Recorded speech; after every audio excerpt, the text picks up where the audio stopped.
రాబోయే సార్వత్రిక ఎన్నికల నాటికి నారీ శక్తి వందన్ అధినియం అమలును వేగవంతం చేసేందుకు ఉద్దేశించిన ఒక ముఖ్యమైన రాజ్యాంగ సవరణ బిల్లును ఆమోదించే లక్ష్యంతో నేటి నుంచి 3 రోజుల పాటు పార్లమెంటు ప్రత్యేక సమావేశాలను మోదీ ప్రభుత్వం నిర్వహిస్తోంది. ఈ ప్రత్యేక సమావేశాల సమయ సందర్భాలను గమనిస్తే ఎక్కువ మంది ఓటర్లను సంపాదించుకోవడానికి మోదీ ప్రభుత్వ వ్యూహాత్మక ఎత్తుగడగా వాటిని భావించక తప్పదు. డీలిమిటేషన్ను 2029 సార్వత్రిక ఎన్నికలలోగానే పూర్తి చేసేందుకే చట్టసభలలో మహిళల ప్రాతినిధ్యాన్ని ముందస్తు పెంపుదలకు మోదీ ప్రభుత్వం పూనుకుంది. ఎందుకీ వేగిరపాటు? ఎన్నికలలో విజయావకాశాలను పెంపొందించుకుని అధికారాన్ని సుదీర్ఘకాలం నిలబెట్టుకోవడానికే కాదు, ఎన్నికల ప్రజాస్వామ్య వ్యవస్థలు, ప్రక్రియలను తమకు అనుకూలంగా మార్చుకునేందుకు పాలకపక్షం చేస్తున్న ప్రయత్నాలలో భాగమే ఈ ప్రత్యేక సమావేశాలు. భారతదేశంలో సామాజిక ప్రజాస్వామ్యం లేదని, అది లేకుండా రాజకీయ ప్రజాస్వామ్యం వేళ్లూనుకోవడం కష్టమని రాజ్యాంగ నిర్మాత బాబాసాహెబ్ అంబేద్కర్ ఆనాడే చేసిన హెచ్చరికను ఈ సందర్భంగా మరొకసారి గుర్తు చేసుకోవాల్సిన అవసరం ఉంది. అయితే అసలు విషయం ఇక్కడే ఉంది. 2011 జనాభా గణన ఆధారంగా డీలిమిటేషన్ అమలును ఈ మహిళా రిజర్వేషన్తో ముడిపెట్టారు.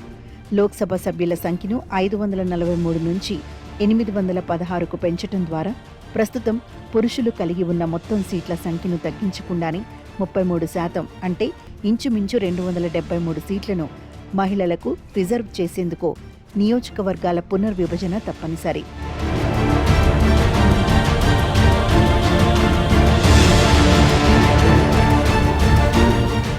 మహిళా రిజర్వేషన్లను ముందుకు తీసుకువెళ్లే ముఖ్యమైన బిల్లుపై చర్చించేందుకు, ఆమోదించేందుకు పార్లమెంటు ప్రత్యేకంగా సమావేశమవ్వనుంది.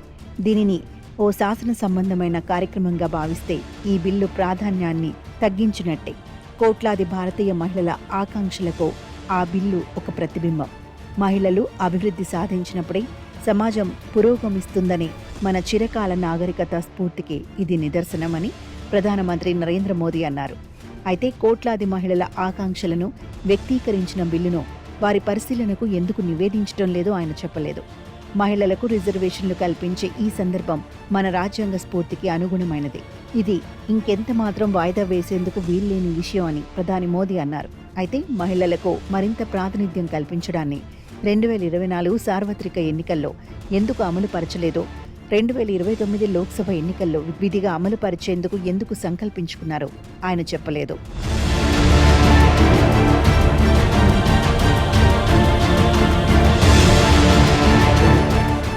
చట్టసభల్లో మహిళల ప్రాతినిధ్యం పెరగాలన్న అంశంలో మాత్రం అందరికీ ఏకాభిప్రాయం ఉంది. ఈ ఏకాభిప్రాయ స్ఫూర్తితోనే 2023 సెప్టెంబర్లో నారీ శక్తి వందన్ అధినియంను పార్లమెంట్ ఆమోదించింది అని కూడా మోదీ అన్నారు. మరి ఆ ఏకాభిప్రాయ స్ఫూర్తితోనే ప్రతిపాదిత కొత్త సవరణ బిల్లు విషయమై అఖిలపక్ష సమావేశాన్ని నిర్వహించాలన్న విపక్షాల సూచనను ప్రధానమంత్రి ఎందుకు అంగీకరించలేదు? తమిళనాడు, పశ్చిమ బెంగాల్ శాసనసభ ఎన్నికలు వారం రోజుల్లో జరగనున్న తరుణంలో ఈ ప్రత్యేక పార్లమెంట్ సమావేశాలు ఎందుకు నిర్వహిస్తున్నది కూడా ఆయన ఎలాంటి వివరణ ఇవ్వలేదు. తమ రాజకీయ లక్ష్యాలకు మహిళా రిజర్వేషన్ అంశాన్ని ఉపయోగించుకునేందుకే ఈ ప్రత్యేక సమావేశాలను తలపెట్టారనడం సత్యదూరమేమీ కాదు. ప్రతిపక్షాల అభ్యంతరాలను తిరస్కరించడం ద్వారా అవి మహిళా రిజర్వేషన్కు వ్యతిరేకంగా ఉన్నాయని ప్రజలకు చెప్పటం ద్వారా రాజకీయ లబ్ధి పొందాలనే ఆలోచన ప్రభుత్వానికి ఉందని చెప్పవచ్చు. ఇంకా ఘోరమైన విషయం ఏమిటంటే, పార్లమెంటు ప్రత్యేక సమావేశాల నిర్వహణ ద్వారా ఎంపీలు ఎన్నికల ప్రచారంలో పాల్గొనేందుకు వీలు లేకుండా చేయాలనే యోచన కూడా ప్రభుత్వానికి ఉన్నట్టుగా కనిపిస్తోంది. ఎవరూ తనను ప్రశ్నించకూడదని, ప్రశ్నించినా సమాధానం ఇవ్వాల్సిన అవసరం తమకు లేదనే దురహంకార వైఖరి ఒకటి ప్రభుత్వంలో బాగా ద్యోతకమవుతోంది.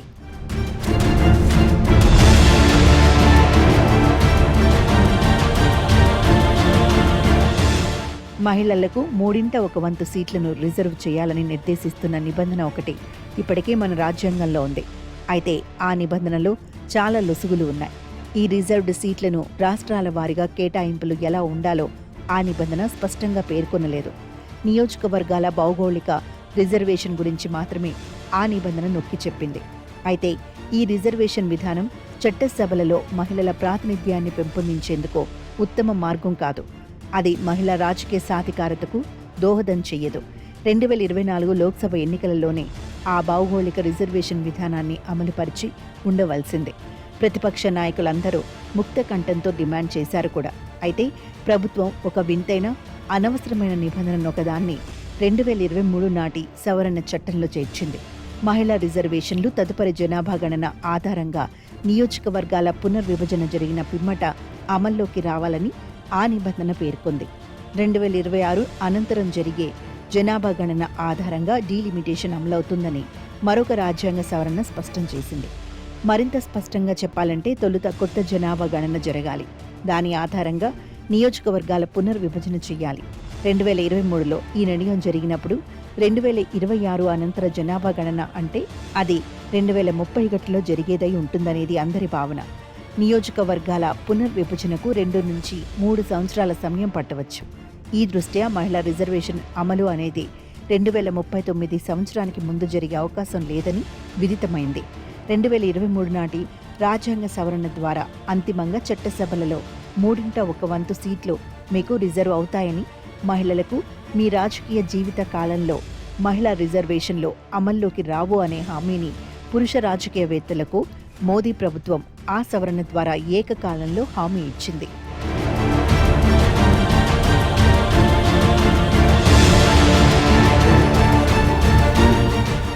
చట్టసభలలో మహిళలకు న్యాయబద్ధమైన ప్రాతినిధ్యం కల్పించేందుకు ప్రభుత్వం ఎట్టకేలకు పూనుకోవడం హర్షణీయమే. ప్రభుత్వ సంకల్పంలో పరిపూర్ణ చిత్తశుద్ధి ఉన్నట్టయితే రాజ్యాంగానికి ఒక సాధారణ సవరణతో ఆ లక్ష్యం నెరవేరుతుంది. మహిళా రిజర్వేషన్లు, జనాభా గణన, డీలిమిటేషన్తో ముడిపెట్టిన అధికరణ 334(a)(1)ని రద్దు చేయటమే ఆ సవరణ.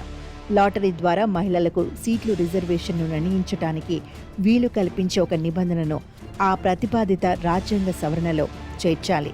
తద్వారా 2029 సార్వత్రిక ఎన్నికలలోనే మహిళలకు 33% రిజర్వేషన్ను అమలు చేసే వెసులుబాటు లభిస్తుంది.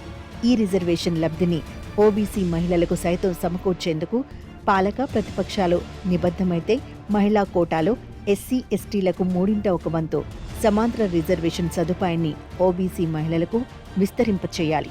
బహుశా మన రాజకీయ పక్షాలు ఇందుకు సుముఖత చూపకపోవచ్చు. ప్రభుత్వ అసలు లక్ష్యం కొత్త డీలిమిటేషన్ ప్రణాళికకు అంగీకరించేలా ప్రతిపక్షాలపై ఒత్తిడి తీసుకురావడమే అన్నది మనం విస్మరించకూడదు. 2027 జనాభా గణన వివరాలు అధికారికంగా లభ్యమయ్యేంత వరకు నియోజకవర్గాల పునర్విభజనను వాయిదా వేయాలన్న రాజ్యాంగ నిబంధనను పక్కన పెట్టి ప్రభుత్వం కొత్త డీలిమిటేషన్ను ప్రతిపాదించింది.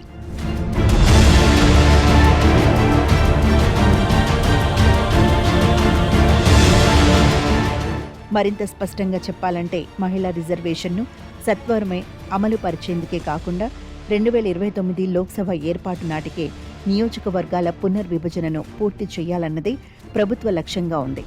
ఎన్నికలలో విజయం సాధించి అధికారాన్ని నిలుపుకునేందుకు డీలిమిటేషన్ అత్యంత అవశ్యమని బీజేపీ గట్టిగా భావిస్తుంది.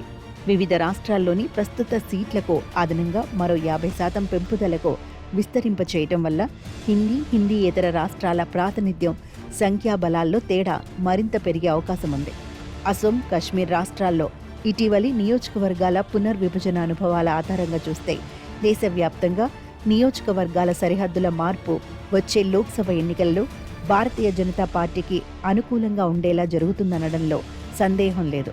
అందుకే డీలిమిటేషన్ను సత్వరమే అమలు పరిచేందుకు మోదీ సర్కార్ ఆతురత చూపుతుందని చెప్పక తప్పదు. ప్రతిపాదిత కొత్త బిల్లును 2011 జనాభా గణన లెక్కల ఆధారంగా డీలిమిటేషన్ను అమలు పరిచేందుకు ఉద్దేశించినట్టయితే అది ఈ సువిశాల దేశాన్ని సమైక్యంగా ఉంచుతున్న అలిఖిత సమాఖ్య ఒప్పందాన్ని రద్దు చేయడమే అవుతుంది. ఇది మన ప్రజాస్వామ్య భవిష్యత్తుకు మేలు చేయదు. అధికారంలో ఉన్న రాజకీయ పక్షం తనకు శాశ్వత మెజార్టీని సమకూర్చుకునేందుకై ఎన్నికల ప్రజాస్వామ్య వ్యవస్థలు, పద్ధతులను తనకు అనుకూలంగా మార్చుకునేందుకు చేస్తోన్న ప్రయత్నాలలో భాగంగానే ఇదంతా జరుగుతోందని నిక్కచ్చిగా చెప్పక తప్పదు.